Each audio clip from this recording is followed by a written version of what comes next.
Fala galera, bom dia, boa tarde, boa noite, dependendo da hora que você está vendo. Aqui é o professor Aloysio. Hoje a gente vai dar continuidade às nossas aulas de biologia. Nesse caso, a gente vai começar com a biologia 1, no módulo ou capítulo 4, que é a continuação de sais minerais.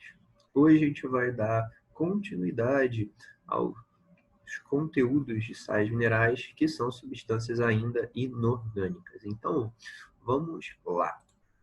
Primeiramente, eu queria mostrar para vocês algumas coisinhas rápidas.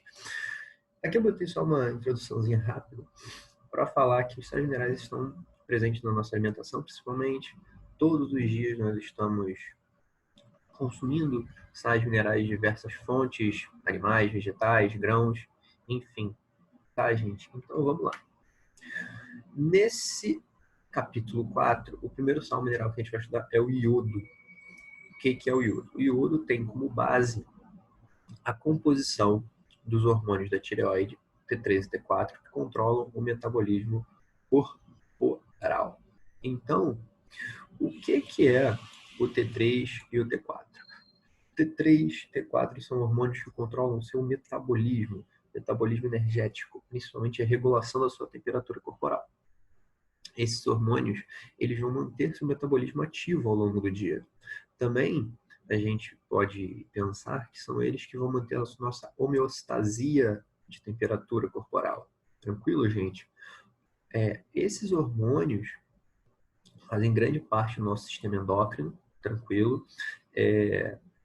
Muitas pessoas que tentam perder peso ou tentam adquirir uma forma física diferenciada utilizam T3 e T4 de forma exógena, ou seja, como um anabolizante, que é uma coisa completamente irresponsável de se fazer, visto que eles aceleram demais o metabolismo, e quando tem um aceleramento tão grande de metabolismo, você pode ter problemas sérios de perda de peso, pode ter problemas de lesão tanto na tireoide quanto em outras glândulas, tranquilo, gente? O grande lance é que, sem o iodo, sem o nosso I da tabela periódica, você não consegue formar o T3 e o T4. Lembrando sempre que, mesmo o iodo, que é um sal mineral importantíssimo para o seu corpo, mesmo o iodo que ele precisa do seu corpo, você precisa ter limites, tranquilo? O nosso corpo, ele trabalha com equilíbrio. Você quer sempre o quê? Não ter muito, nem ter pouco de qualquer coisa. Você quer sempre estar no meio termo. Claro que o meio termo vai depender de cada sistema fisiológico, de cada pessoa, tranquilo? Não é diferente para o iodo. Agora, o que acontece quando esse equilíbrio ele se desfaz? A gente tem problemas, tipo o hiper e o hipotireoidismo, que são dois dos problemas mais comuns em relação à tireoide que a gente tem hoje em dia. Vamos começar pelo hiper. Hiper, o nome já diz, hiper, muito, é quando você tem um funcionamento exagerado da tireoide, quando a tireoide funciona mais do que ela devia. Ou seja, o metabolismo da pessoa vai ficar acelerado em comparação ao seu equilíbrio. Agora, o que isso reflete no nosso corpo? Gasto energético em excesso, o que significa uma perda de peso em excesso. 2, a gente também tem um cansaço excessivo pelo gasto energético demais, tranquilo? Então, não é que a pessoa, quando tem hipertireoidismo, a pessoa vai ficar mais saudável porque ele perdeu excesso de gordura. Não, eu estou falando de uma perda de peso exagerada, eu estou falando de um problema nutricional, eu estou falando de uma pessoa que tem problemas de níveis de nutrientes. Não é legal você ter hipertireoidismo. Ah, eu quero perder peso. Ah, eu estou com excesso de gordura. Não é esse tipo de perda de peso. Eu estou falando de um tipo de perda de peso de doença. Ok, gente? Então, sem esse papo de, eu quero ter hipertireoidismo para perder peso. E o outro, esse um pouco mais comum, é o hipotireoidismo. O que tem o hipotireoidismo? O hipotireoidismo vai ser o contrário. A pessoa vai ter um metabolismo muito baixo, o que leva comumente a um ganho de peso, a uma retenção líquida, uma retenção de líquidos, e que leva também a um cansaço excessivo, não pelo gasto exagerado de energia, mas sim pela falta de metabolismo. O seu corpo está com o metabolismo tão baixo, que ele não tem energia para se mover, ele não tem energia para fazer nada. Então as pessoas têm sonos assim de 12, 15 horas. Aí você vai falar: "Ah, Luiz, eu consigo dormir 12, 15 horas". Sim, mas não é uma pessoa que vai dormir 12 horas e ela vai acordar como se tivesse dormido 12 horas. Ela vai dormir 12, 15 horas e vai se sentir cansada, vai se sentir ainda como se nada tivesse acontecido. Parece até que ela está mais cansada ainda do que quando ela foi dormir. São processos hipometabólicos, é um hipometabolismo muito grande. Inclusive, existem até alguns outros tipos de hipotireoidismo, como, por exemplo, você tem o hipotireoidismo de Hashimoto, que é uma doença autoimune que ataca a tireoide e a pessoa adquire esse hipotireoidismo. Tranquilo, gente? O que acarreta um ganho de peso excessivo e todos os outros problemas que eu já vinha comentando. Tranquilo? Bom, esses dois, eles são os mais comuns atualmente. Por que eu falo atualmente? Porque a gente tem o bócio. Suave. O que é o bócio? O bócio é esse probleminha aqui, ó.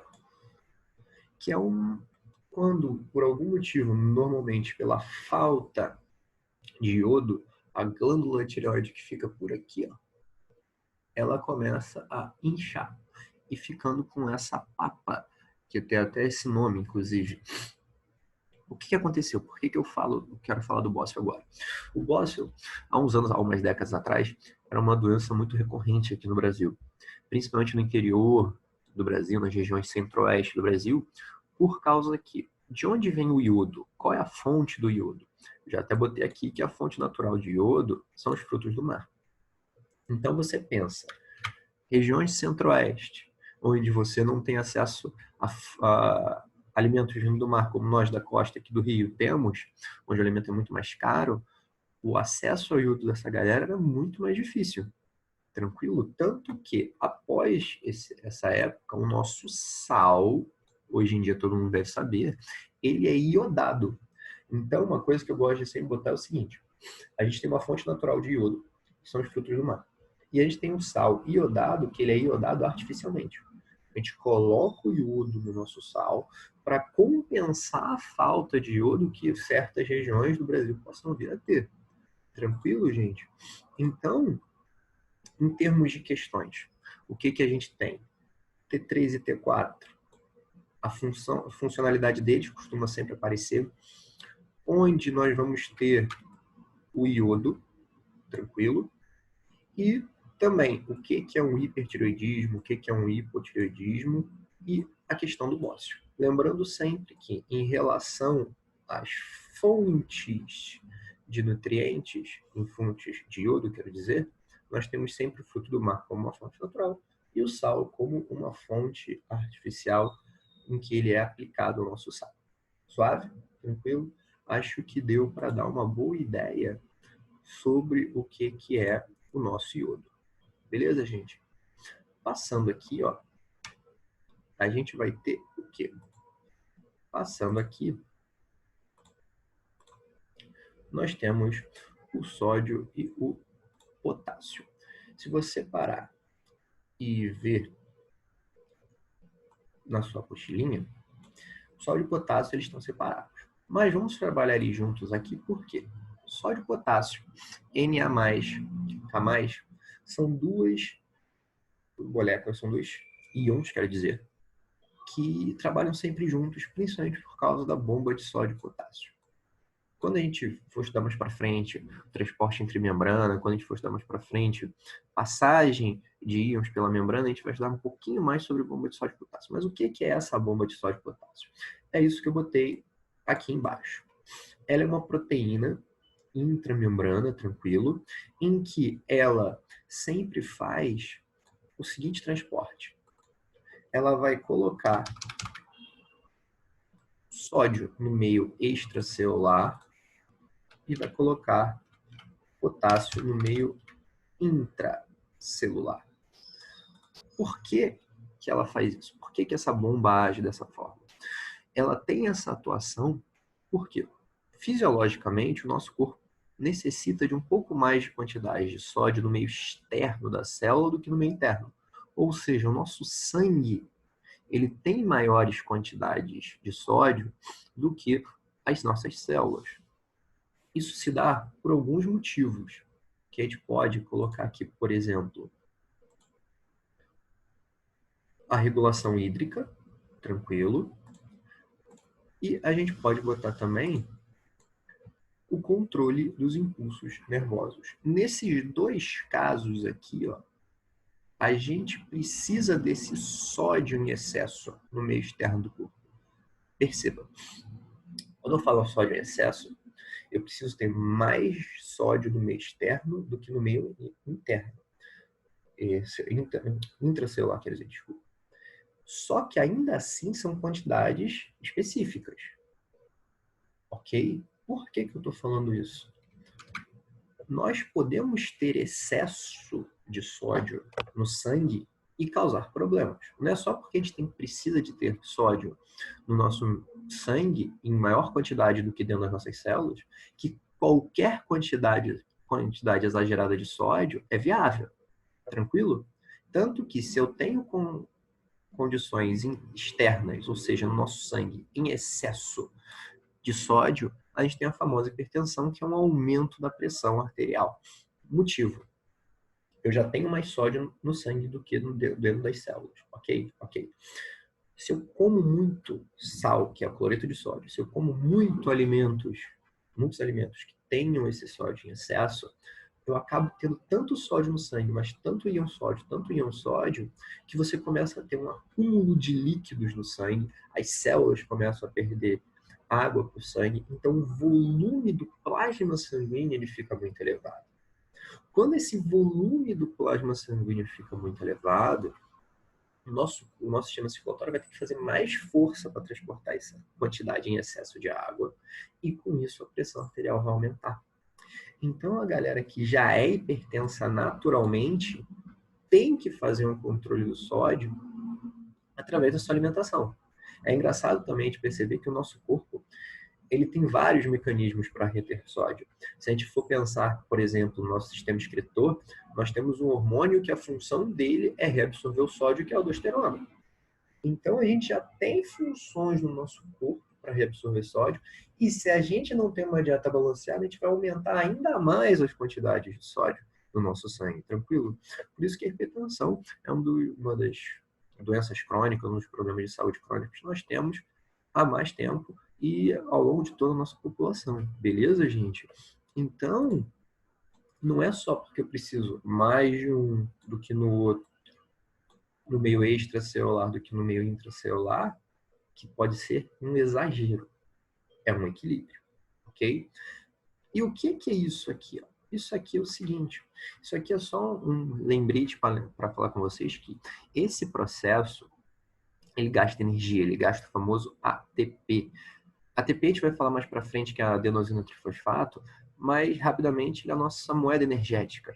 É através dele que a gente vai dar energia para essa bomba de sódio e potássio funcionar. De que forma ela funciona? Você gasta energia, o nosso corpo ele vai jogar 3 íons sódio para o meio extracelular, enquanto joga 2 íons potássio para dentro da célula, para o meio intracelular. E você vai ficar com essa atuação dessa bomba quase que todo o tempo. Boa parte da energia gasta no seu corpo é para manter as bombas de sódio e potássio funcionando. Tranquilo? Já falamos um pouquinho mais do sódio, vamos falar um pouquinho mais do potássio. Potássio sempre é relembrado como um causador de câimbras. A falta de potássio causa câimbras. Sua mãe, sua avó, seus parentes todos, alguma vez na vida já falou que você tem que comer banana para não ter câimbra. Tua avó vai te dar aquela lembrada sempre, menino, vai comer banana, porque senão vai ter machucado durante o futebol. Por quê? Banana é um alimento riquíssimo em potássio. Por que o potássio, a falta dele, no caso, pode levar a câimbra?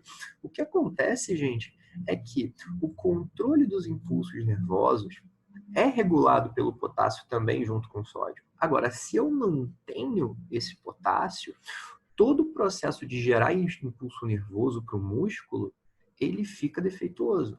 E nesse caso, o que vai acontecer? Nesse caso, não consegue o impulso nervoso como deveria, o músculo não vai conseguir contrair como deveria, você tem uma falha na contração muscular, podendo gerar cãibra. Lembrando também, gente, que não é só a falta de potássio que causa cãibra. Diversos outros fatores podem levar a cãibra. A falta de potássio é um desses problemas. Beleza, gente? É só um problema que muitas pessoas já devem ter ouvido falar. Agora, onde eu consigo sódio e potássio? Cara, eu consigo sódio e potássio em muita coisa. Carne, temperos, com sal principalmente, fruta, como eu falei, a banana no caso do potássio. Então, gente, você pode ver que sódio e potássio são dois sais minerais com uma diversidade absurda. A gente vai falar ainda ao longo do ano muito de sódio e potássio, tá ok? Ao longo do ano a gente vai voltar a falar de bomba de sódio e potássio lá em transporte pela membrana. Beleza, gente? Bom, continuando aqui, ó. Agora nós temos o fósforo. O que vamos falar do fósforo? Fósforo, por incrível que pareça, símbolo na tabela P, só para deixar claro, a composição do DNA e RNA, para quem não conhece. DNA, ácido desoxirribonucleico, RNA, ácido ribonucleico. O que são esses dois compostos?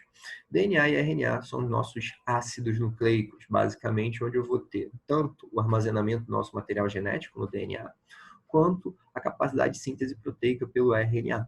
Suave? Com isso, a gente vai olhar aqui para baixo. Isso aqui que eu botei aqui, ó, é um nucleotídeo. O seu DNA ele é feito por vários desses nucleotídeos, sempre com uma pentose, uma base nitrogenada que a gente vai ver o que é mais para frente em substâncias orgânicas, e o nosso querido fosfato, o nosso querido pezinho ali do lado para dar estrutura para esses nucleotídeos para eu formar ou uma dupla fita, no caso do DNA, ou uma fita simples, no caso do RNA. Interessante é te ver a importância do fósforo em duas coisas que simplesmente coordenam tudo no seu corpo, desde de que você é, através dos seus genes, desde a sua síntese proteicas, através do nosso RNA.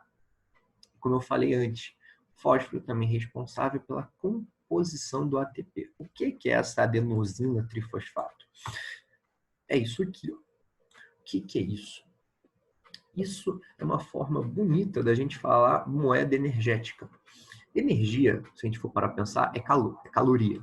O que é isso aqui? Isso aqui é uma molécula que tem 1, 2, 3 fósforos, ou trifosfato, na nossa composição. E essa composição de 3 fosfatos, ela é muito energética. Quando você tem a perda de um desses fosfatos, você doa essa energia para alguma coisa. Beleza, gente? Então, toda vez que você vê ATP, entenda, isso aqui é uma molécula energética. Só para a gente ter uma noção, eu botei isso aqui de propósito. Se a gente for aqui em cima, aqui tem ATP liberando o fosfato, que dá energia. ADP é adenosina difosfato, que só tem 2. Então, essa transformação de ATP para ADP é o que faz a gente gerar a nossa energia. Tranquilo? Onde eu consigo esse fósforo? Peixes e grãos. Tranquilo? Obviamente, quem tem outras fontes de alimentos, eu só dei aqui 2 exemplos para ficar mais fácil. Bom, esses 4 últimos aqui. Poxa, Luizio, você está botando um slide para cada um. Por que esses últimos você está botando no mesmo slide? Bom, gente, vamos agora falar um pouquinho mais sobre concursos e vestibulares pelo Brasil. Iodo, sódio, potássio e fósforo, eles caem muito mais do que esses 4 aqui finais. Além do que, nosso próprio material didático, nosso próprio módulo 4, vocês vão ver que eles são bem rapidinhos, eles são bem faceizinhos. Luiz, você está falando que isso aí não vai cair na minha avaliação? Não falei isso. Falei apenas que você tem que dar mais atenção nos outros porque eles têm tendência a cair mais. Não quer dizer que são exclusivos. Esses daqui, esses 4, são tão importantes para o nosso corpo quanto os que a gente acabou de ver. A única diferença que a gente tem é que a funcionalidade deles é um pouquinho mais rápida, é um pouquinho mais curta, um pouco mais sucinta, um pouco mais direta. E em questão de vestibulares, em questões de concurso, eles vão aparecer um pouco menos. Ok, gente? Então vamos começar aqui. Ó. Zinco, manutenção do sistema imunológico. Não só isso, mas ele faz o seu sistema imunológico funcionar perfeitamente. Só ele faz isso? Não, eu preciso dos meus leucócitos, que são meus glóbulos brancos, eu preciso de uma gama de vitaminas no meu corpo para isso estar funcionando direito. Isso é só mais um auxiliar ao sistema imune. Cobalto, formação da vitamina B12. Para quem não conhece a B12, B12 é uma vitamina de origem animal exclusiva, tranquilo, e que você precisa para a composição, não só das suas hemácias, mas para você conseguir gerar energia na respiração celular de forma correta. Beleza, gente? Então, o cobalto auxilia nessa formação. Enxofre. Ele faz a constituição de aminoácido. O que acontece, gente? Quando a gente for estudar proteínas mais para frente, a gente vai ver que o aminoácido é uma molécula até bem complexa, em que existem uns 20 aminoácidos aí, que a gente vai estudar alguns, e que uma partezinha dele é variável. E nessa partezinha que é variável, tem muitas vezes que eu tenho enxofre na composição dos aminoácidos, o que muda a composição proteica. Então, o enxofre ele vai estar sendo bem visualizado nesses aminoácidos. E, por último, eu tenho o flúor. Flúor, hoje em dia, ele não é tão falado pelos dentistas, mas há uns anos atrás, na década de 90, ele é muito falado. O que acontece? O flúor ele atua principalmente na composição de ossos e dentes. No caso de dente, quando eu era mais novo, a gente tinha que aplicar flúor em dentista. Alguns ainda fazem aplicação de flúor. Hoje em dia, você já tem flúor em alguns produtos de higiene bucal, já de farmácia, que você tem mais fácil acesso. Antigamente era mais difícil. Então, o que acontecia? Para a manutenção dentária, para os dentes ficarem mais resistentes, para você evitar cáries, a gente ia no dentista fazer a aplicação de flúor. Beleza, gente? Então, o flúor acaba tendo uma participação nesses dois casos aqui. Lembrando sempre, gente, osso, como a gente viu no último módulo, ele tem a participação de cálcio, tranquilo, e se for pensar bem, é fosfato de cálcio. Então, o osso não é só cálcio, o osso tem muitos minerais que compõem ele. Suave, gente? Falando agora de fontes desses sais, nós temos carnes para o zinco cobalto, verduras para o enxofre e ovos e queijo para o flúor. Lembrando, gente, no seu módulo 4, você vai ver que existem várias outras fontes de sais minerais. Eu estou botando alguns exemplos, beleza, gente? Só para deixar isso bem claro. Então, voltando aqui, ó,